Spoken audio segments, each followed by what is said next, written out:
agent de la PNH a été abattu par des individus armés ce mercredi, non loin du Théâtre national.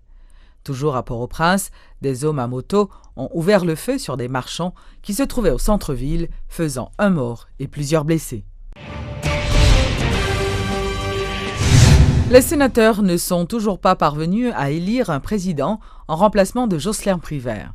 Selon Ronald Larèche, le vice-président du Sénat, les négociations se poursuivent entre les deux blocs afin de parvenir à un accord. Près de 2 semaines de discussion n'ont donc pas permis aux blocs majoritaire et minoritaire de trouver une entente. Le sénateur Latortue, représentant le bloc minoritaire, a déclaré que la concertation entre les deux blocs est indispensable afin d'équilibrer les pouvoirs législatifs et exécutifs et contrôler aussi la présidence du Sénat et celle de la Chambre basse.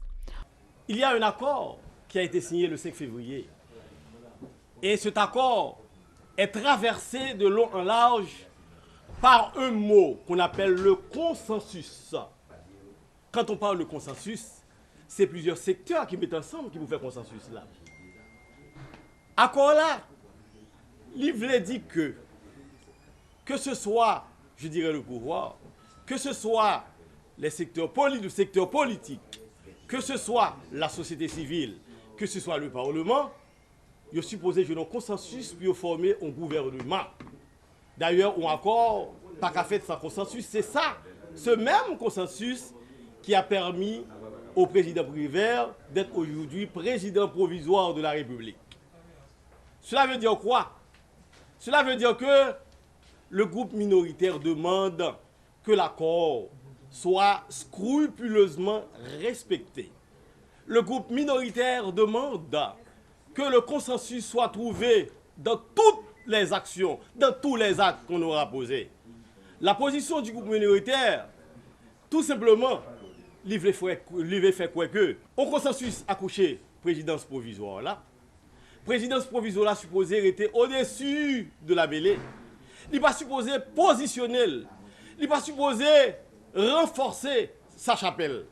Il n'est pas supposé arriver dans un moment ça, à un moment difficile ça, à construire en ligne la La présidence provisoire, il est supposé mettre le neutre, de sorte que il est capable de conduire le processus électoral là, transition à bon port.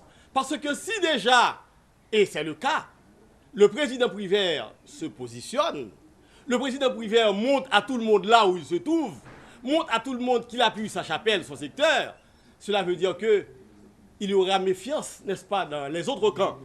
Et ça peut être à la base d'un déferlement populaire, d'une mobilisation, n'est-ce pas, regrettable, qui est capable de gâter l'atmosphère là, qui est capable de faire que la paix des rues que nous avons cherché, le calme des rues, la tranquillité des rues, la sérénité que nous avons cherché pour le processus abouti, environnement serein nous avons cherché, nous pas arriver joindre. Notons qu'aucun bloc ne détient une majorité fonctionnelle de 16 élus et parallèlement, l'ex-président du Sénat, André Strichet, critique vertement ses collègues, les accusant de ne s'intéresser qu'à leurs intérêts politiques et personnels au détriment de leur mission de mandataire du peuple.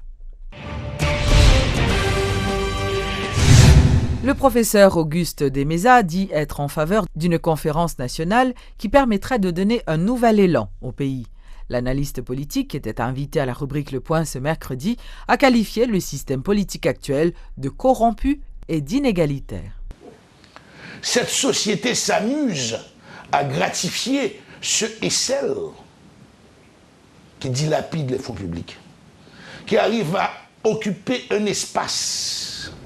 Où est-ce que vous les envoyez en professeur? Même des pères de famille acceptent que leurs enfants s'impliquent dans la chose publique en courant le risque de les voir accusés de voleurs, de spoliateurs.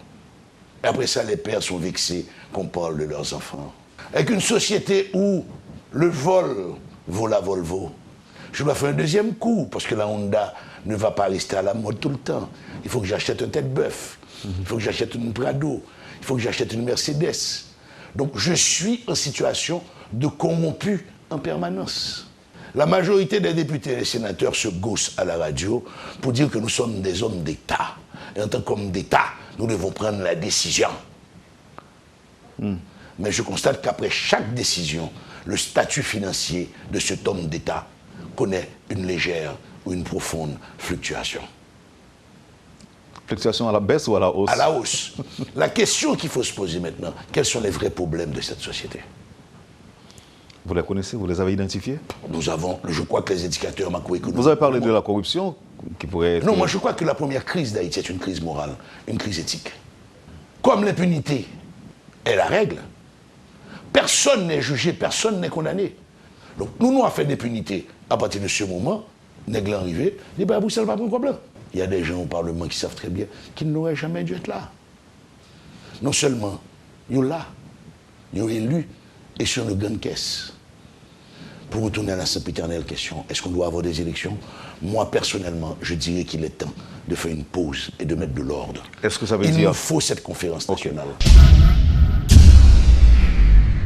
Le procès de Clifford de Brandt, qui comparait au tribunal de première instance de Port-au-Prince, a été une nouvelle fois renvoyé à vendredi. Clifford de Brandt et 6 autres inculpés est accusé d'enlèvement contre rançon, d'association de malfaiteurs, blanchiment des avoirs et de port illégal d'armes à feu. Le juge Jean Wilner-Mourin doit auditionner l'ancien secrétaire d'État à la sécurité publique, Réginald Delva, qui est devenu plaignant dans le cadre de cette affaire. Rappelons que les auditions des témoins ont débuté depuis le 23 février. Attendu que la défense de Clifford Brandt demande au tribunal de faire application de l'article 255 du Code d'instruction criminelle, à savoir de faire entendre les témoins cités par les accusés. Attendu que les témoins dont s'agit avaient été déjà appelés au tribunal pour être entendus à l'audience du 22 février 2016. Attendu qu'au moment des débats, le 22 février 2016, la défense avait produit les mêmes motifs. À savoir, ordonner la lecture des rapports d'expertise et recueillir l'avis des experts. Attendu que la défense a exhibé une ordonnance administrative où le doyen ordonne au directeur de la prison civile de soumettre Clifford H. Brandt,